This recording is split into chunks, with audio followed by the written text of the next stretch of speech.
Thank you for staying with us in this edition of the 6 p.m. primetime newscast on Equinoxe television. We begin in the northwest region of the Republic of Cameroon, where another administrator has gone down the grave of the 6-year-long armed conflict hitting the northwest and southwest regions of the Republic of Cameroon. The regional delegate of the penitentiary administration for the northwest region, Kika Theodore, has been killed by alleged separatist fighters in the Bui division, and that was on his way. He was on his way back from Kambe in the Donkamanton division, northwest region of the Republic of Cameroon, and the regional delegate, it is reported, was killed alongside 3 warders who were with him. We are yet to confirm this information. However, the death of Kika Theodore, regional delegate for the northwest region of the penitentiary administration, is confirmed dead, as he was killed in an ambush earlier today on his way back from Kambe, and reports say he was ambushed and killed by armed separatists. We shall be bringing to you greater details on this in a subsequent news editions. Another figure who died earlier today is a journalist who's working with the Cameroon radio television, the CRTV. Vincent de Paula Tangana was found dead in his residence in the Ebang neighborhood on the outskirts of Cameroon's political capital, Yaoundé. The journalist was editor-in-chief at the national station of the Cameroon radio television, former team press officer of the Indomitable Lions of Cameroon, and he also served as head of the sports desk of the television, the Cameroon radio television, before his demise. The journalist was found dead today in his Ebang residence on the outskirts of Yaoundé in unclear circumstances. And we'll be getting to know more about this information as investigations have been opened to inquire and to establish the cause of the death of the journalist of the Cameroon radio television. In Tuboro, in the Far North region of the Republic of Cameroon, the people are living in fear and uncertainty. Fear because of rising insecurity connected to the Boko Haram insurgency hitting that part of the country. We have details with Malaglory.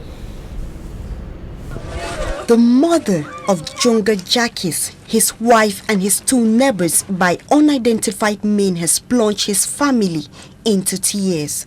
The people continue to live in fear and terror following the high level of insecurity in the Toboro locality, the north region of the country. My mother was taken away. Then they came back for my father, took him and killed him. Amongst these is a series of abduction, as men of the underworld keep kidnapping for ransom, especially teachers. I was kidnapped by some men, my colleagues too. They kept us for at least 9 days, and we were asked to pay a ransom of 3.3 million each. In the course of a council meeting organized by council members, the locals seized the opportunity to raise the problems of bad road network and poor infrastructures. The mayor promised to take their complaints into consideration, but says the council is running on a budget of only 2 million for 2022. The priorities are the same: the construction of schools and roads. The question of insecurity has always been the issue here in Togo, and this requires enough funds. The divisional officer on his part called on the population to collaborate with the authorities. It's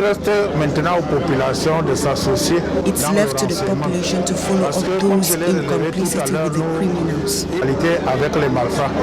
According to the people, the government have been slow in applying security measures in this locality. A clarion call for the authorities to take immediate actions. Still in the far north region of the Republic of Cameroon, a huge fire incident has reduced several shops into ashes in the Mokolo market, and the traders are complaining about the absence of a firefighting unit in the locality of Mokolo. Immaculate Fogwe reports. Shock grips traders of the Mokolo market in the Mayu-Tanaga division of the Far North region as they watch their shops being consumed by fire. Immediately after the fire broke out, tens of shop owners struggled to get inside their shops in order to save some of their goods. While others were struggling so hard to turn off the flames, they however faced difficulties doing so as the flames could gulp down everything that came its way.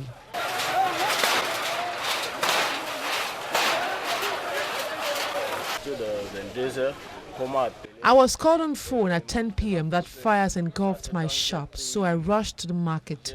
I struggled to save some of my goods, but majority of it was burnt. 6 shops were burnt down.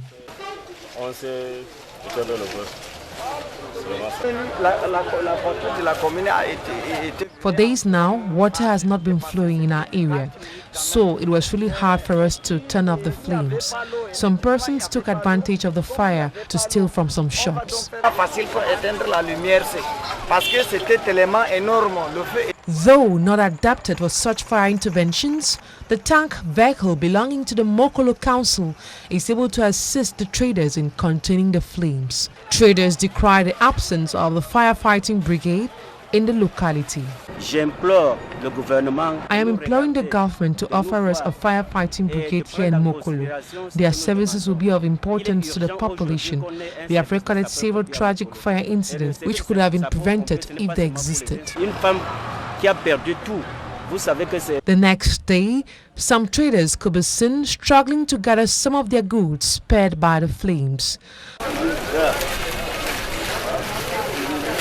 The 6 burnt stalls have now become a shadow of itself.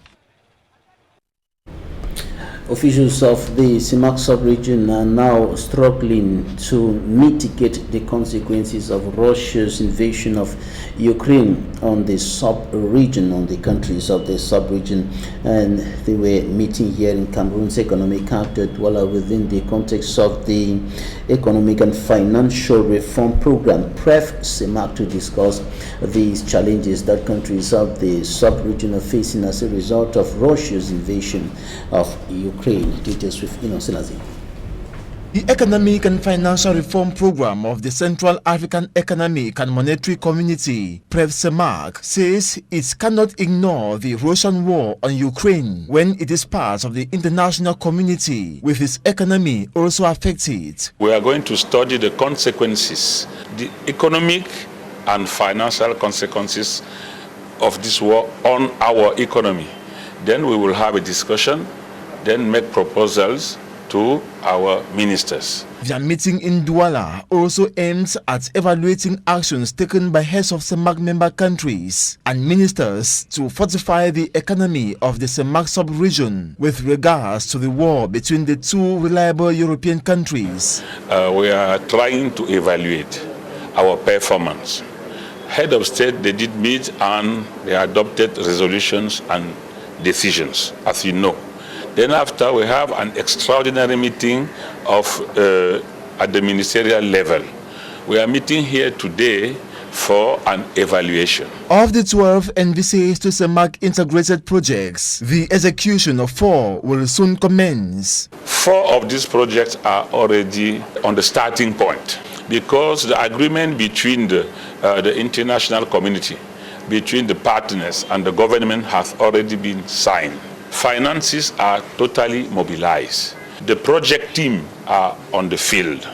What we are waiting now is that they are elaborating working document to start those projects. Attending the 6th ordinary session that lasted 2 days were representatives from the World Bank, International Monetary Fund, and others from Yaoundé, Abidjan, Washington, and Paris, who contributed on the international cooperation subject matter. Within the context of the presidential election in France, French President Emmanuel Macron and Marine Le Pen are now battling for two separate visions of the country's role within Europe. Details, Euros. The French presidential election is entering a new stage. It's now a face-off between outgoing President Emmanuel Macron and far-right candidate Marine Le Pen. In a rerun of the 2017 election, the two fundamentally different campaigns are set to clash once again, starting this time with the European question. On April the 24th, we can make the choice of hope. We can make the choice of France and Europe together. Macron is a staunch defender of the European project. But compared to his first run for president 5 years ago, the same enthusiasm for the EU is not on display. I think he has to take into account the logic of the second round, which assumes a carryover of votes, especially those of the far left, Jean-Luc Mélenchon. So Euroscepticism is not only on the far right, it is also widespread on the left. And in his last speeches, he called for a gathering of social democrats and neo-Gaullists, so not exactly passionate European federalists. Despite Marine Le Pen dropping support for leaving the EU and a so-called Frexit, her programme remains deeply Eurosceptic. I will bring back France's sovereignty in all areas, which means the freedom for the French people to decide for themselves and defend their interests. And her National Rally Party continues its opposition to France's European commitments. Marine Le Pen is questioning certain obligations of France and is considering, for example, reestablishing border controls on goods, which would reestablish French borders within the single market, which cannot happen. It is contrary to the treaties. Her migration policy obviously would also be strongly at odds with European commitments and partnerships with other member states. It's not just two polar opposite visions of France in this campaign, but also two different visions of France within Europe itself. Christopher Pitchers, Euronews, Brussels. And supporters of runner-up candidate Mélenchon are proud but disappointed. Get to know more with Euronews. Un sentiment mitigé entre la fierté d'avoir réussi à construire ce qu'on a construit. On est un mouvement très jeune. On est 3e aux élections en France. Le PS, LR sont derrière nous. Et ça, il y a de quoi être fier. Après, on ne peut pas oublier la déception qu'on était à rien du tout pour être au second tour. Et surtout, la déception que tout ce qu'on propose ne sera pas appliqué pendant le prochain quinquennat. And now in sports, we're going to talk about Joel Embiid. He's a Cameroonian NBA player who is now emerging as best scorer. Details with Mala Glory. A Cameroonian NBA player becomes the best scorer with an average of 30.6 points against his rival Giannis Antetokounmpo, a Greek professional basketball player, with 29.9 points, making him the first foreigner and scorer of the NBA, an American Basketball Association. Good little action. And a good start for O'Shea as he was 0 for 6 from 3 on Tuesday. Joel Embiid, a native from Yaoundé, make an impressive final push, scoring 41 points in 3 of his final 4 regular season games. The 28-year-old athlete has been playing with Philadelphia 76ers since 2014. He just can do everything. Embiid heads to the line. Well, Brissett in the help position. Watch the screen. In their final regular season game against the Detroit Pistons on Sunday, the Sixers won the match 118-106. They finished 4th in the Eastern Conference playoff and will be facing the Toronto Raptors in the next encounter. And that's it for the first part of this newscast. Talking Point is up next.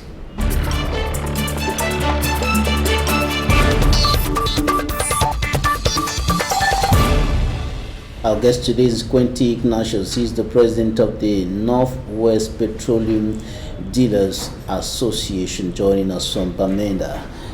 Dr. Quentin, you're welcome.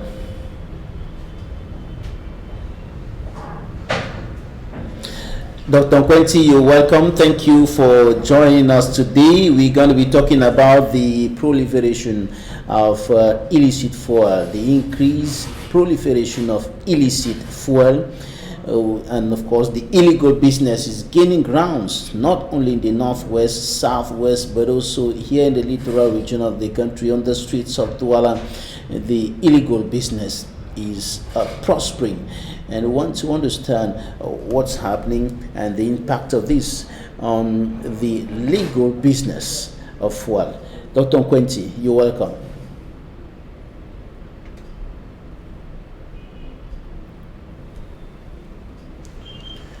Some little connection issues there with Dr. Quenty, who is the president of the Petroleum Dealers Association Northwest Region of the Republic of Cameroon, and we want to analyze the increasing and flourishing illegal fuel business in the major cities or urban centers across the Republic of Cameroon, in the town of Bamenda, in Buya, in Limbe, that's in the southwest and northwest regions of the country.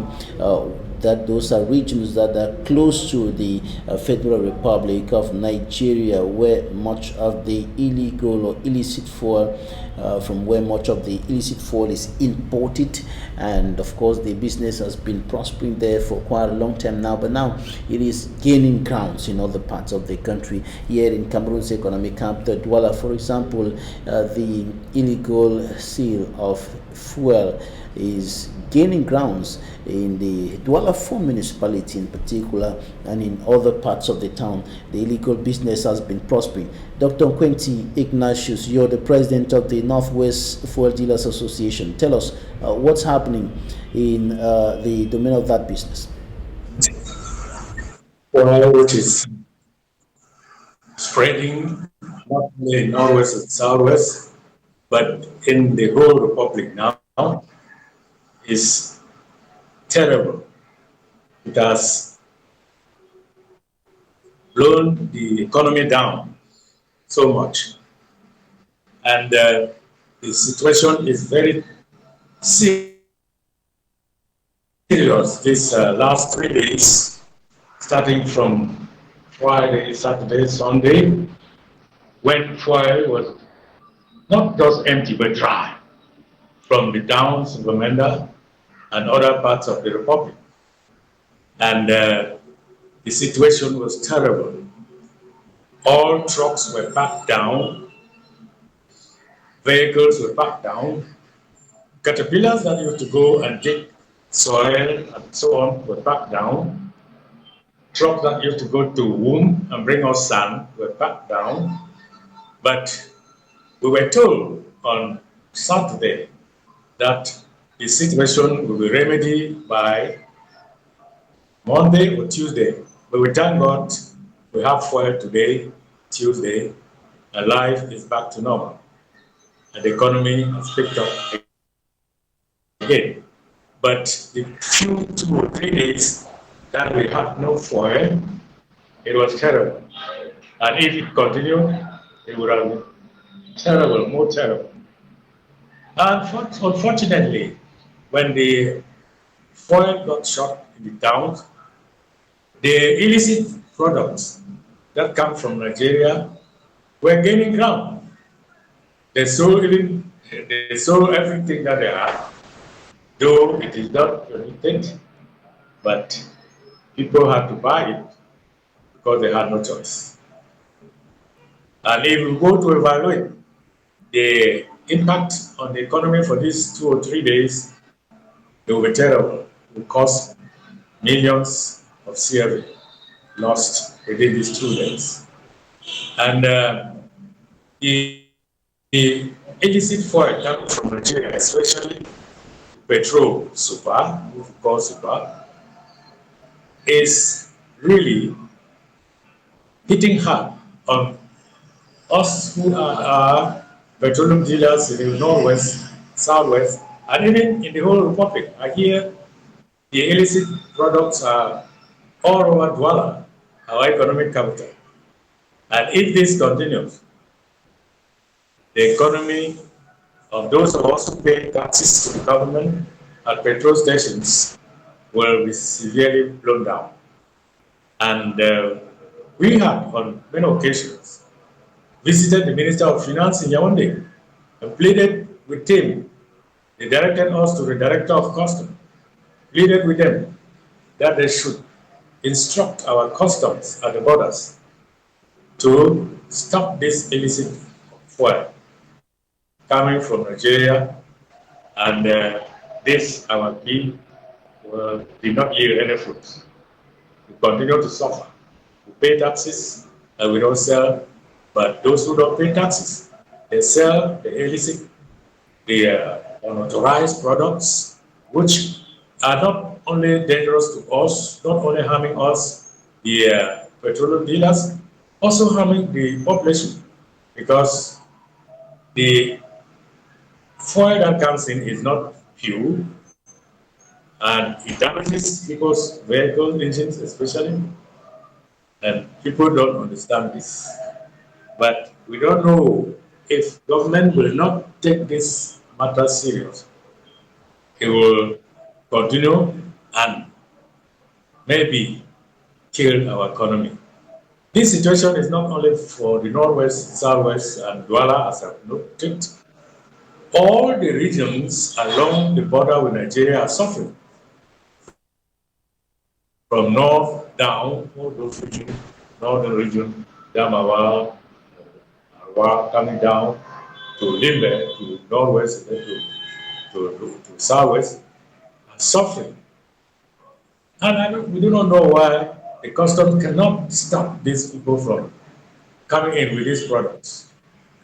We are suffering. And these 2 days have shown us red card. It was bad for everybody, even for those who sell the illicit products. So, if government can do something, it will be better. Because government is also suffering. The taxes we pay are reduced because we pay per liter of fuel, per liter of petrol, per liter of kerosene, per liter of gasoil, per liter of super. We pay so much to the government. But when we don't sell, automatically, the taxes, the pay per liter are dropped. The government is suffering, we are suffering, everybody is suffering. So, this situation should be remedied, especially by the Minister of Finance, through his Director of Customs, and the customs at the border. If this is done, all of us will reap the benefits. We, the petroleum dealers, the government, and the community as well. Issues there, but I hope Dr. Okwenti will hear me this time around. Dr. Okwenti, what are the factors? What are the factors creating an enabling environment for this business to prosper, apart from the porous borders between Cameroon and Nigeria? What are other factors that are making the environment favorable for this business to continue and even to increase, to prosper?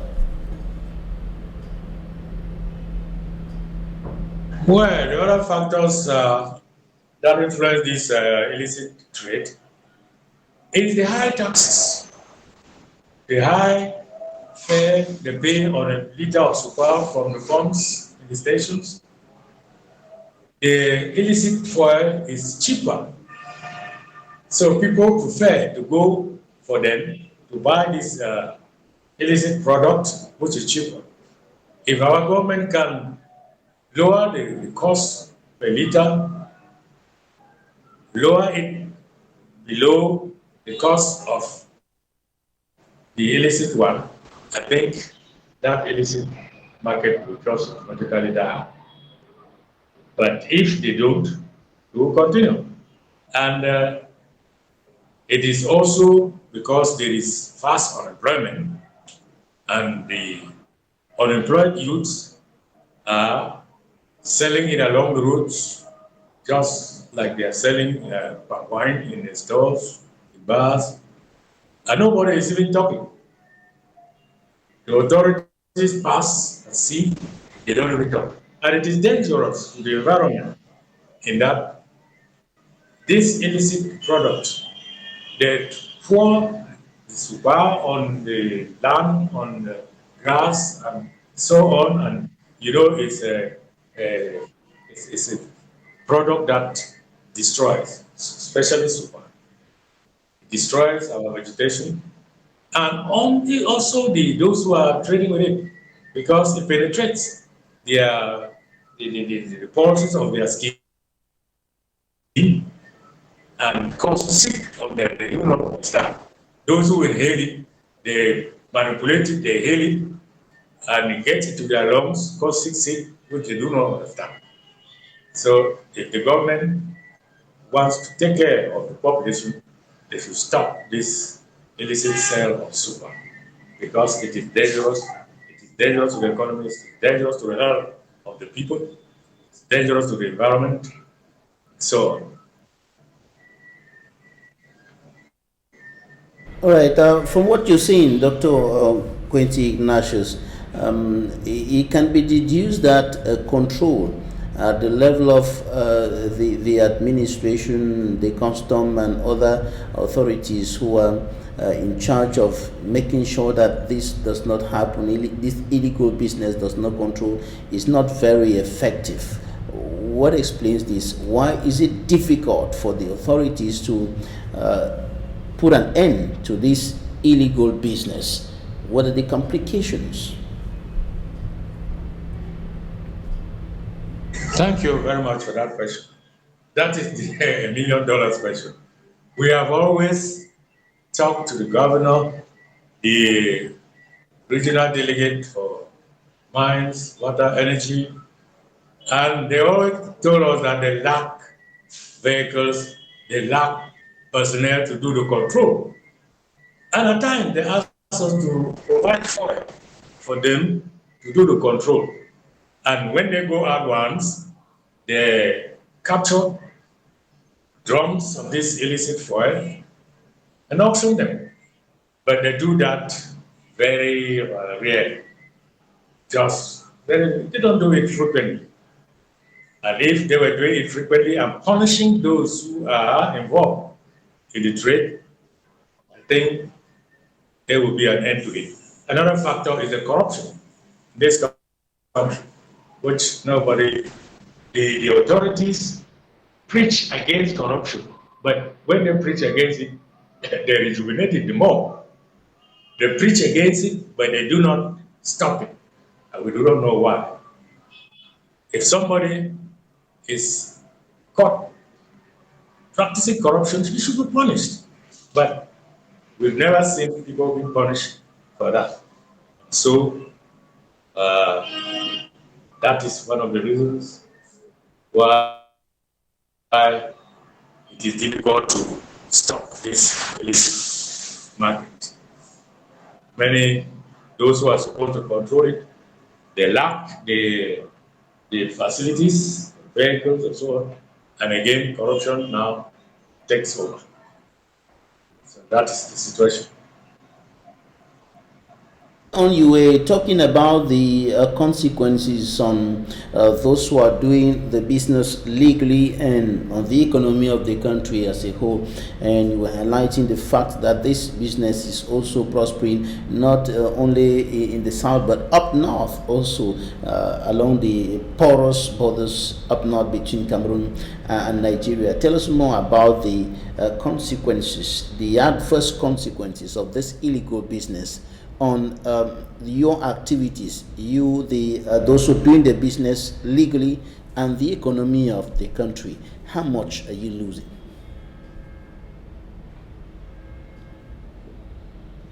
Well, Mr. Babila, it has devastating effects on the economy of Cameroon, but I think it's boosting the economy of those neighboring countries of Nigeria to us.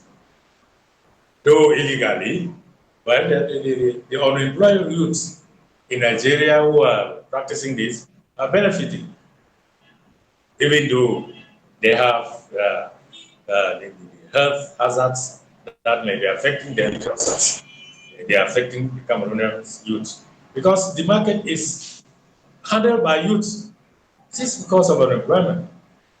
Youths of Cameroon, and I'm sure in Nigeria is the same, but youths of Nigeria who lack employment, that when they discover anything that can give them money, they fall into it, not minding the consequences. About the risk involved in this business, you've certainly been talking with some of the persons, especially some of those young people who are involved in the illegal business.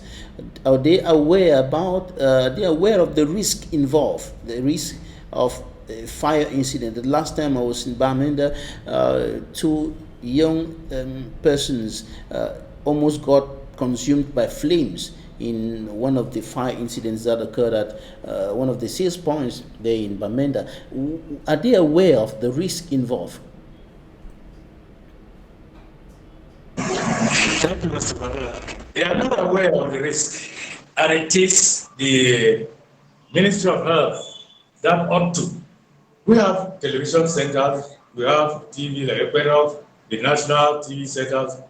They could have been educating the youths on the consequences, the hazard it will cause on their health, but nobody is doing that.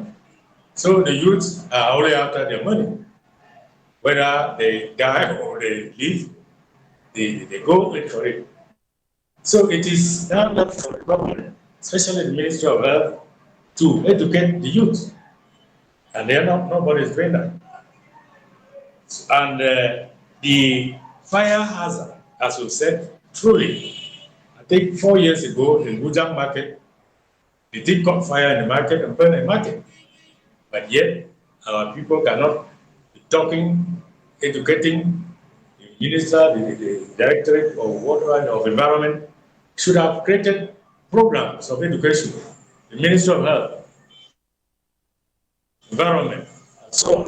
They should have created programs of health advice to these children, but nobody is thinking of that. So my advice is that if the Ministry of Health is listening, they should create programs. Instead of using our televisions every Sunday for dancing Makosa and music, instead of putting programs that are beneficial to our youth, to our population. That is the situation as it is now. All right, away from the illegal business, how is the fuel business doing in the town of Bamenda with the unstable situation, the unstable socio-political climate reigning there? What's the state of affairs?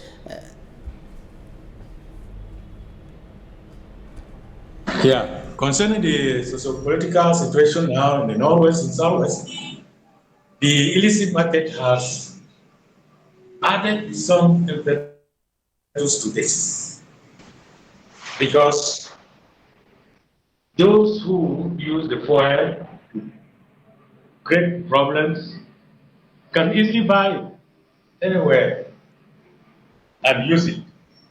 They can easily buy it, burn houses, to burn boats to cause destruction. So the illicit fuel is facilitating this political problem, because it's commonly bought anywhere at any corner of the region. Any corner you go, you find it. So it is increasing the risk, and it is foiling the efforts of the crisis, the negative efforts of the crisis.